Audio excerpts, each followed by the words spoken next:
My name is Suzanne Hitto. I was born in a farming village of about 500 people outside of Chicago. I'm the youngest of 6 children. My family was a very middle-class family. My father was a laborer and worked construction projects, but we also had an 80-acre farm. So on the weekends and evenings, he spent his time farming.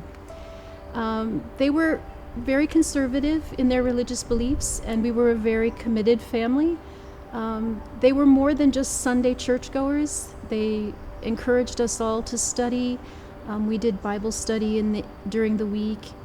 And basically, my earliest memory was participating in church activities from about the age of 3 years old. As I grew up, farm life was really not where my heart was. I always dreamed of being a city girl, and in order to fulfill those dreams, I used to read a lot. And my mother one thing she did was always made sure that we would take a weekly trip to the library. So I started reading books that were outside my world, and that included books about, Europe and Asia, and one of my favorite books was Nurse Nancy in India. But I became a voracious reader. I would read 10, 12, 13 books a week, and we would go back every Saturday and start the process over. During that time, my sister, who's 12 years older than I, had come back from university, and I uncovered a box of her books, and I was probably 12 years old and read the autobiography of Malcolm X. And that was my first look at Islam and Muslims. And again, I had no idea. It wasn't a part of the world that I had been raised in, and I found it very interesting. But I put the book down after reading and really didn't think about it again. I finished high school and went to the university in the city. I went to a religious university, Concordia University in River Forest, Illinois, and I started to train to be a Lutheran school teacher. And part of that teacher training when I was on campus was twofold. One was religious training. Church service started every morning at 10 a.m. Classes stopped, the church bells rang, and we all went to church. And doing this program, they insisted that teachers get a lot of hands-on experience. So I volunteered for my volunteer hours in the language lab. On campus was an English language center, and students from around the world were studying English. So my second exposure, if you might say, was to Islam through the students of the English language program. And this is where the conversation started. They asked me, what are you doing going to church? What do you do in there? And we discussed religion and differences and similarities. Part of our religious training was we had to take a world religion class. And when we took the world religion class, we studied Judaism, Baha'ism, Islam. And when I had to do a research paper, I chose Islam because of my exposure to the students that I had met. So I asked one of the girls who was from Qatar, can I borrow a scarf and go to the mosque and see what it's like? She didn't have one. She didn't practice hijab. But there was another young lady from Syria who gave me her namaz dress, like the big scarf. And I put that on and got on the bus and rode about 45 minutes down to the nearest mosque. And it was there that I heard a brother named Munzar call the adhan and the iqama for Friday prayer. And I sort of just fell to my knees and knew that this is what I needed in my life. So after the Friday prayer, some sisters encouraged me to go talk to the man in the library, and of course they were so excited that I walked out with arms full of books, not just a copy of Quran, but Islam in Focus and a book called The Bible, Quran, and Science, along with a copy of the translation of Quran. So I started reading those. And at one point during the semester, I started reading the Quran on a Friday, and I didn't stop reading until Monday morning. Didn't sleep, just kept reading and crying and reading and crying, and sort of asking God for guidance to make me aware of what was right. And at that point, my religious training in Christianity became difficult. Part of what they do at the university there, we had Old Testament and New Testament classes, and at that point I started challenging my professors.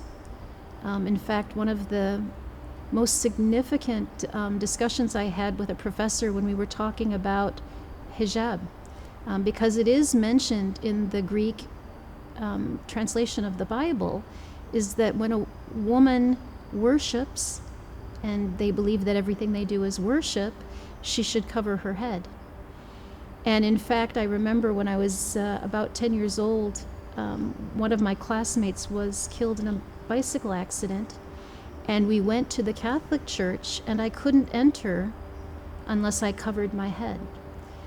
And so I asked him, I said, if everything we do is worship, why don't we cover? And he told me, oh, that's antiquated. We don't need to do that anymore. We've moved ahead. And I said, but if it's in the Bible, this is the word you're telling me of God, and we can't change that. And he said, we'll talk after class. Eventually he failed me from that that course. But that was okay with me because I knew the truth at that point. So again, through the help of my friends in the international program, I was encouraged by a young man who eventually became my husband. He said if I really wanted to study, his brother had a friend in Chicago and his wife had also converted to Islam, and he suggested I might talk to her. So I did. I met Noor, and she was a Canadian but living in Chicago and a dentist. And I went and visited her, and we talked about Islam and her conversion process. And then she encouraged me to join a study circle. After meeting with Noor, she encouraged me to attend a study circle, and it was headed by a woman from Sudan. She actually studied with her husband at Al-Azhar in Egypt, but she was not given the same certificate because she was a woman. So although she did all of the studying, had the same knowledge as her husband, she couldn't receive the diploma. So I spent about 6 months meeting weekly with this group, and at that point, the student who encouraged me to seek more knowledge, he called me on the phone, how are you doing? He had since moved on out of the university. And I said, I'm good. And he asked me, how do you feel about Islam? I said, I understand and I'm accepting it. And he said, okay, so in Islam there's no dating. And we can't be friends. So marry me or I can't talk to you anymore. And so I said, okay. And in my second year of university, at the end of the semester, we married. So I've been married 36 years to that individual. So alhamdulillah, it worked out. But the proposal was not the storybook kind of proposal. I wanted to convert immediately because I felt that if we were going to raise a family and be cohesive in our relationship, I wanted to make that step. And he actually discouraged me to move ahead that quickly. He said, there's a lot of change. There's a lot of things that you have to consider. He said, wait, and when the time is right, Allah will make it easy for you. So I didn't know what to feel about that because I was very energized by this idea of newness, newness of the relationship, newness of the religion. And he said, no, slow down and take your time. And it was probably good advice. I really felt then it was my choice, and really my choice. After we left After I left the university, I started working in retail. I was assistant store manager of a clothing store. And so I called my husband one night. He was at work, and I said, "This is it. I need to take my Shahada." And he said, "I don't know how to do that." Of course, as an immigrant, they don't have much exposure to converts or the conversion process. So he said, "Get on the phone with Sheikh Jamal, call him and find out what you need to do." So I called the Islamic Center and I talked to the Sheikh and I said, "This is my intention." And he said, "Just say, Ashhadu an la ilaha illallah wa ashhadu anna Muhammadan Rasulullah." And he said, "And you're a Muslim." It's that simple. So I did, tears streaming down my face. And then I called my husband back and said, "I did it." It was, an interesting situation. I don't think he knew what to do to help me. But because I had some simple tools like the book Islam in Focus, I took a poster board and I drew stick figures of the positions of the Salah, and I wrote out the Salah words in transliteration so that when I spoke them, they sounded like Arabic, and I put it on the floor next to where I was praying, and I followed. Allahu Akbar. And I followed those stick figures for about 3 months until I really learned how to make the Salah by myself. Of course, my husband, when he was available, he encouraged me and led the Salah when he could. So it was a big change. I went to work the next day after taking my Shahada, and I wore hijab. And it wasn't a favorable thing, of course. This is 1984, early 85, and it was really foreign for Americans to accept. And so my manager, Italian-American manager, said, "If you want to do that, go back to where you came from." And I said, "Well, you're Catholic. If you want to do that, go back to Italy," right? Like Rome. So we agreed to disagree, and I continued in my job and just continued about my life as a Muslim. But they made it very difficult. There were claims that, she's not doing her job properly. People are afraid of her. They won't buy our product because she's in this position and wearing this scarf. So I said, rather than cause a fight and make it difficult on myself and on them, let me leave the job and we'll find a different way. So through some connections that my husband had, I found myself moving to Indianapolis, Indiana. And I started working for a large Islamic nonprofit organization in Indiana, and spent the next 11 years, 2 children, third one on the way, and organizing Islamic Conventions, the largest conventions of Muslims in the United States. And during my time, I met some of the most amazing people. Putting together these conventions, I worked with Warthaddin Muhammad. I met Muhammad Ali and his wife Lani. Amazing individuals. Some of the best scholars. At one of the conventions, I met the late Zain al-Ghazali. Just amazing people. Jamal Badawi from Canada was oftentimes at the Islamic Society headquarters. So I really, in my early days of Islam, had amazing access to some of the biggest and brightest scholars of Islam at that time. It was such a privilege for me, and I often mention, looking back at it with my husband, that we were really blessed and didn't know what we had at the moment, but it really helped me develop to be who I am today. So people usually ask me, how did I end up in Turkey? Actually, studying to be a teacher, I had to quit my education when I left Concordia University, but I still had the desire to teach. So when our children first started school, the small community in Indiana, which was headed by an African-American imam, his wife, sister-in-law, brother-in-law, their deepest desire was to educate their Muslim children in a Muslim-friendly environment. So they worked very hard. The women sold lunches after Friday prayer. sold baked goods in order to put together enough money to open a school. And so Masjid al-Fajr in Indianapolis, Indiana, built a mosque and a school, full-time Islamic school, and that's where I started teaching. I had the basic training in the first 2 years of Concordia University, so I started teaching 3rd and 4th grade, whole classroom, and one of those students was my own daughter. So I got the opportunity to go to school with my children, and while we were at school, we prayed in the musalla. Our community, our friends, so that helped us grow and develop our Islamic personalities very strong in the United States. After we left Indiana, because of my husband's job change, we ended up in Dallas, Texas.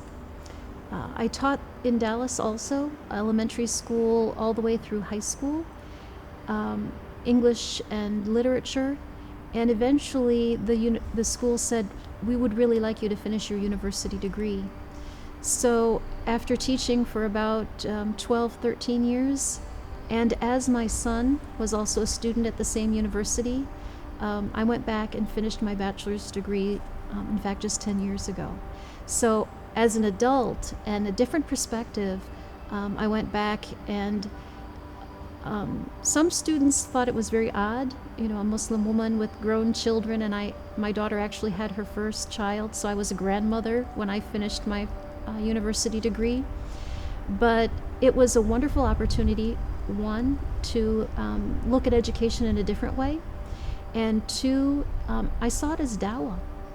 Being among these young people with a different perspective on life, a different attitude, it was refreshing for me, and I thought an opportunity for me to be an example of what a Muslim woman is to them, that this idea of being always behind the man, and especially not having an education, I showed them there's nothing to stop them to fulfilling their education and fulfilling their roles in this society.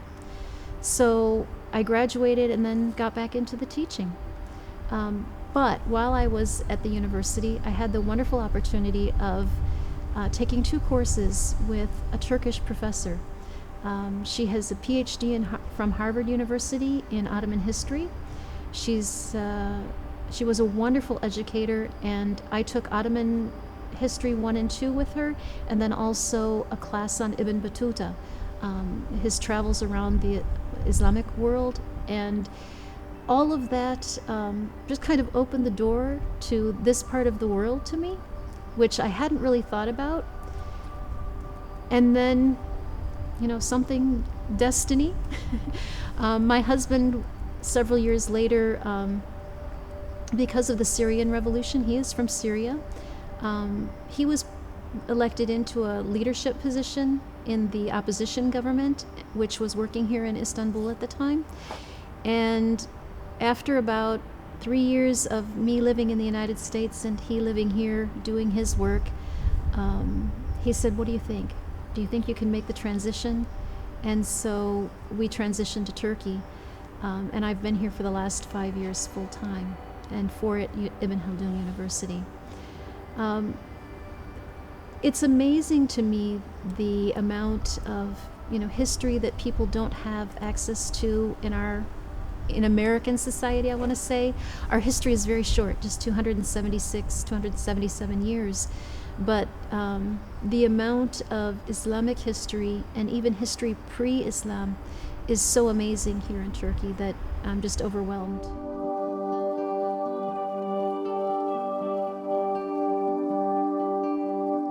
In the Christian faith, I always struggled with the idea of Trinity, the Father, Son, and Holy Spirit, and it didn't quite fit for me. If God is capable of everything, why would he need to separate his powers and come in human form? And then what does that say about believers? Are we so weak that we have to have proof in human form in order to believe? And so this idea of Trinity really sent me on this journey of looking for answers where God is one. And I found this to be so complete in Islam. This is what was very comforting to me, that there's no need for association with any other power, just the oneness of Allah.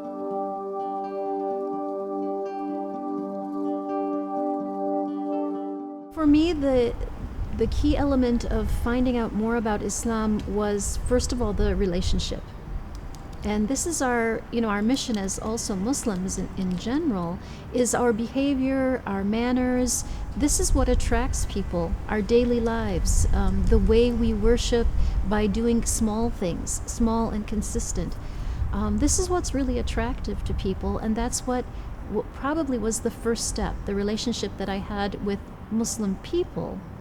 And then that opened the door to seeking the kind of academic type knowledge.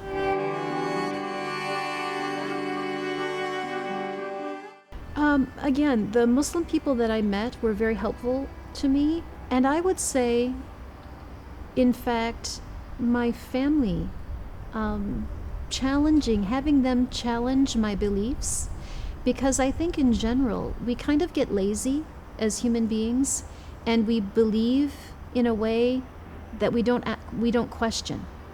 So when I converted, my parents were already in their 70s.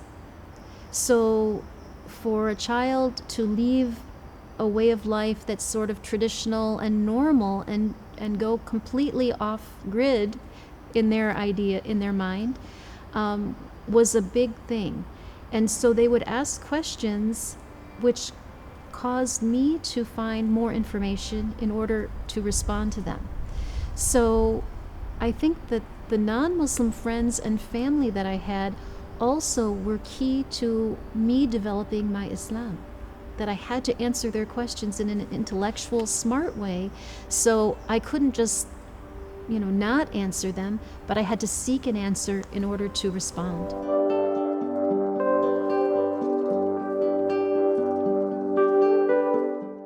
I think the incompleteness came from the talk that happened in my secular and religious life before Islam, was just talk.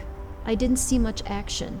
In fact, I went to a Christian university, but a lot of the behavior of the students on that campus didn't fulfill the tenets of the religion. So this kind of disconnect between the religion and how they live their daily lives. So I felt that was incomplete.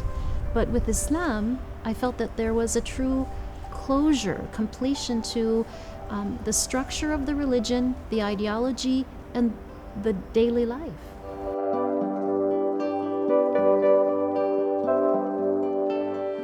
I think it's probably two-part, both intellectually and emotionally. Emotionally, the patience. The patience that comes, the hadith that tells us that Allah will not give us more than we can bear, that always, lifts you up when you go through difficult times.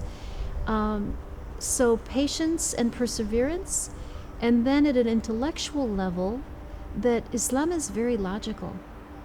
That in the non-Muslim world, there's logic and science completely devoid of religion, or religion devoid of science and logic.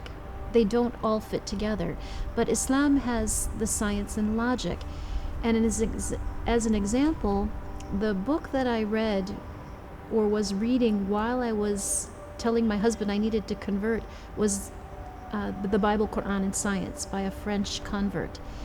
And in his book, he was describing the conception of the child, how it starts out as a drop of water and then a clot, and then bone is added to that clot. And this was revealed in Quran when scientists had only known about that 150 years ago, truly known how that process happens. So that just gives you an insight that Allah subhanahu wa ta'ala, all he has to say is be, and it is. And this was given to us in Quran if you just seek it. And so it was science and religion as one. So it's logic and theology at one.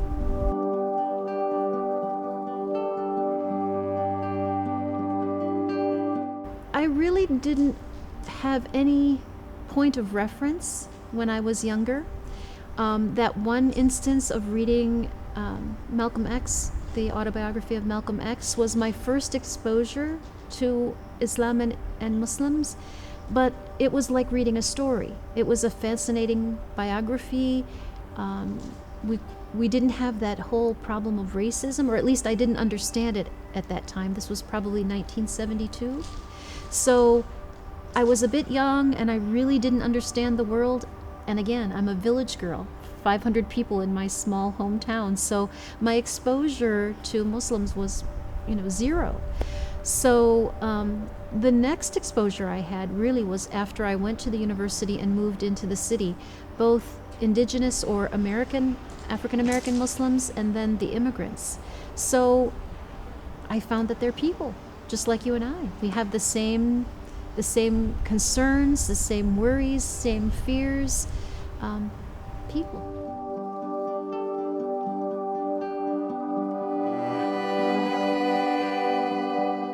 So the reaction of my friends was they were quite shocked and confused. They didn't understand at all what my motives were, except, oh, she married and so she converted. And this is the typical, reaction, especially when females convert. But my parents were quite concerned. They didn't react in the way many converts' families react. They didn't push me away. They kept good communication with me, but it was strained. Again, my parents were older, in their 70s when I converted, so it was difficult for them to understand. But I told them, look, as you raised me, you taught me not to lie. You taught me to be prayerful. You taught me to be honest and kind. And Islam enhances all of that. Now, instead of Sunday church and Wednesday Bible study, I'm praying 5 times a day. I'm going to be very honest with you. I tried to show them that they didn't lose a daughter. They got an enhanced version. So that helped. A lot of people ask me, did your parents convert? Both of them have passed, but I don't know that they ever said shahada in the way that people, that convert say shahada. Both of them stopped going to church. They refused to let even the minister come and give them services because they were in a healthcare facility at the end of their lives. But my mother, before she passed, said, I want to be buried like a Muslim. Very simple, no makeup, no fancy dress, no the traditional American way of burial. She said, I want to go into the ground as my Creator made me. And I was with her until her last breath. I was still living in the United States at that time. And I read dua and Quran as much as I could with her at that last moment. I asked her, do you understand what I'm telling you, that God is one? And I don't know. She wasn't capable of communicating that to me, so Allah is the best of judges, and I ask Allah to accept them for the way they raised me, at the very least.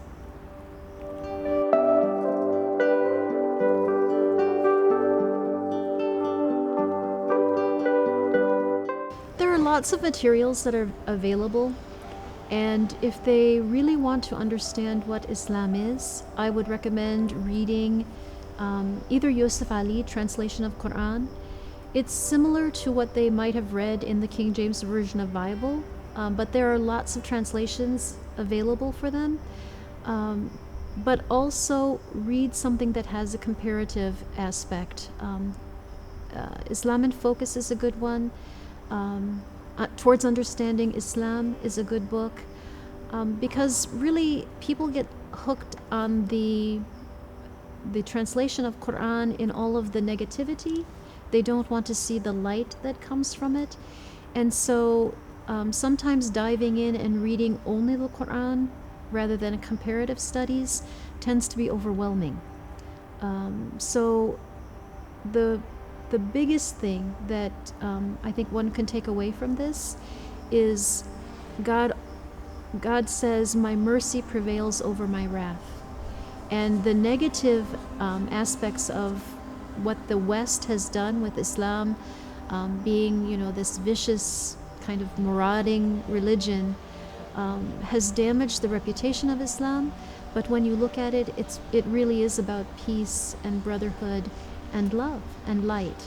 So find a comparison of religions that will lay these things out and really let you see what Islam is about, rather than listening to the stereotypes and those stereotypical responses.